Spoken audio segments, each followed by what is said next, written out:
A1 న్యూస్కు స్వాగతం.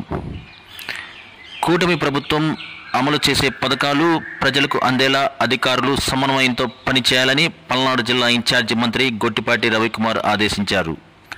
పెదకూరుపాడు నియోజకవర్గ స్థాయి అధికారుల సమన్వయ సమావేశంలో నర్సరావుపేట ఎంపీ శ్రీకృష్ణదేవరాయలు, పెదకూరుపాడు ఎమ్మెల్యే భాష్యం ప్రవీణ్, పల్నాడు జిల్లా కలెక్టర్ అరుణ్ కుమార్లు పాల్గొన్నారు. ఈ సందర్భంగా ఎమ్మెల్యే భాష్యం ప్రవీణ్ మాట్లాడుతూ వేసవి కాలంలో నీటి ఎద్దడి తలెత్తకుండా అధికారులు అన్ని చర్యలు తీసుకోవాలని సూచించారు. ఉపాధి హామీ పథకాన్ని సమర్థవంతంగా నిర్వహించాలని ఆదేశించారు.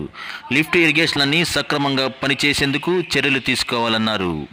వేసవి కాలంలో సాగునీటి కాలువలు మరమ్మతులు వెంటనే చేపట్టాలని సూచించారు. మంచినీటి చెరువులు అన్యాక్రాంతం కాకుండా ఎప్పటికప్పుడు తగు జాగ్రత్తలు తీసుకోవాలని తెలియజేశారు.